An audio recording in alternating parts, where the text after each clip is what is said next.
Peuple de France et du monde, je viens vers vous pour faire appel à votre bon sens. Hommes et femmes de la Terre, écoutez la souffrance de notre planète. Bientôt toutes nos sources d'eau seront empoisonnées. Le dernier arbre aura été coupé, et nous prendrons conscience trop tard que l'argent ne nous nourrit pas. Nos dirigeants politiques nous ont menti, trahis, et nous sommes tous victimes d'un esclavage financier depuis bien trop d'années. Tellement d'années qu'il m'a fallu chercher l'origine de la faille de notre nation actuelle dans les livres d'histoire. La conclusion est claire, laissez-moi vous l'expliquer. La République fut créée sur la base des écrits de Machiavel, au milieu du XVIIIe siècle. Je cite. La République garantit le pouvoir par la corruption. Celui qui détiendrait l'argent aurait donc tous les pouvoirs, si les nations adoptaient la République. Le message du livre de Machiavel Le Prince est que les lois et la moralité sont des fictions qui ne s'appliquent en aucune manière au roi et au pape. Que de tels dirigeants doivent utiliser la ruse, le subterfuge ainsi que tous les moyens de violence et du crime pour se maintenir sur le trône. Ils se trouvent aujourd'hui à la tête des États, tout en se faisant passer pour des personnes justes et pures. Depuis toujours, ceux qui n'ont aucune valeur morale, aucune éthique, aucun scrupule, sortent toujours vainqueurs. La République est le système idéal pour favoriser l'ascension des moins pourvus de ses qualités humaines. D'autant plus, si les candidats sont d'abord sélectionnés, selon ces critères de dénuement à l'intérieur de sociétés occultes qui gèrent les partis politiques et le système financier. Celui qui ment le plus, fait le plus de fausses promesses, gagne toujours face à celui qui tente de ne pas trop tromper ses électeurs. Le raisonnement est parfaitement juste. La République est un système garantissant la corruption, et donc la possibilité d'utiliser les dirigeants pour manipuler le peuple, mais aussi d'établir les lois, assurant la continuité de cette République, garante du pouvoir dans l'ombre, et enfin, favoriser les intérêts de ceux qui participent à l'asservissement du peuple.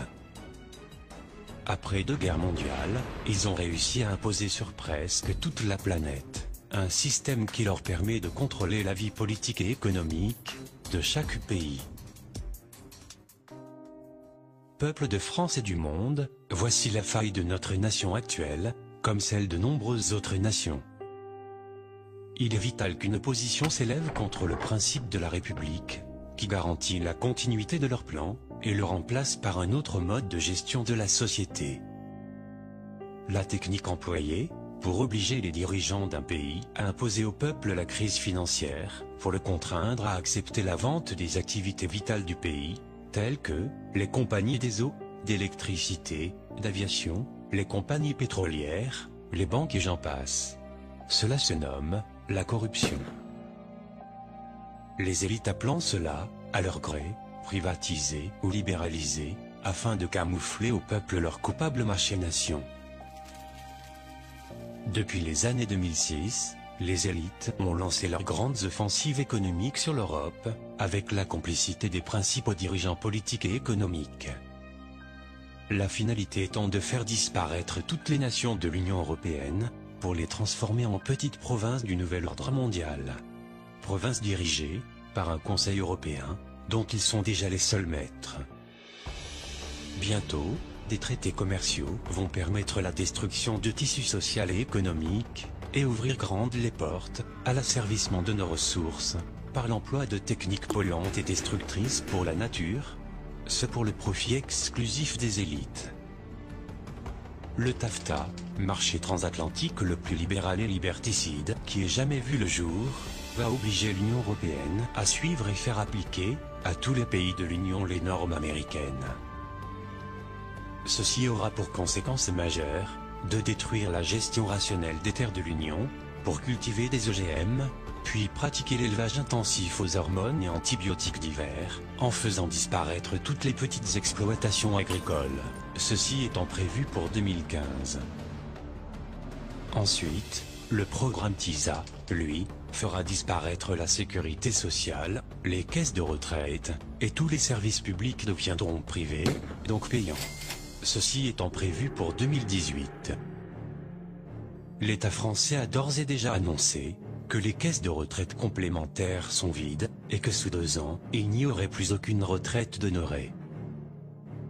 Enfin, la restructuration des régions achèvera les nations en les divisant en provinces européennes, ceci étant prévu entre 2018 et 2020. Si rien n'empêche ces programmes de s'accomplir, la France aura disparu dans moins de 10 ans. Une personne seule ne pourrait rien contre cela.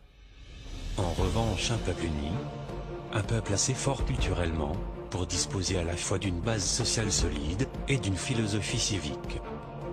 Un peuple dont le pays offre assez de rayonnement international pour que son action soit rapidement suivie par d'autres nations. Un tel peuple pourrait prendre définitivement son avenir en main. Vous, Français, qui refusez ce nouvel ordre mondial, vous qui voulez conserver identité et indépendance, vous qui souhaitez établir vos propres valeurs, votre propre mode de vie, vos propres lois et enfin retrouver votre dignité. Vous, Français, qui jugez que la prospérité de la France ne devrait pas profiter qu'aux seuls banquiers et politiciens. Vous, Français indivisibles, de toute religion, de toute ethnie, de toute profession, de tous niveaux sociaux, de toute région, prêts à défendre une valeur unique d'un pays libre, tendant la main à tous les peuples de la terre, invitant à refuser les guerres et la dictature mondiale de quelques familles. À vous tous. Rendez-vous le 14 juillet 2015, à Paris, place de la Concorde à 10 h.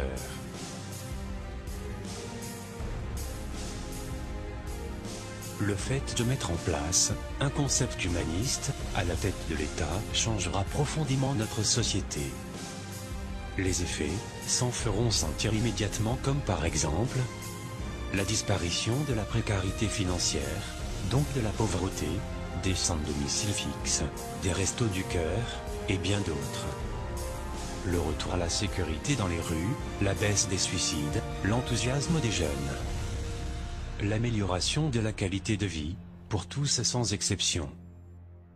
Car dans un premier temps, le gouvernement provisoire va se concentrer à procéder à la suspension des contraintes les plus lourdes, pendant que le peuple travaille à la rédaction de sa nouvelle constitution. Ensuite, le peuple aura toute latitude à agir, dans son propre intérêt et pour sa propre prospérité sociale, culturelle, économique et équitable. Les contraintes les plus oppressantes, qui seront neutralisées, telles que la dette bancaire, le financement de l'Europe, l'appui militaire aux Américains via l'OTAN et bien d'autres, vont par leur neutralisation, nous offrir une souplesse économique, permettant de réduire les charges des entreprises et de diminuer fortement les impôts de celles-ci, comme des particuliers, et de relancer l'emploi sans effort. Peuple de France, devant l'imminence de la disparition de la France par le TAFTA, le 14 juillet 2015, est une dernière chance de sauver notre pays.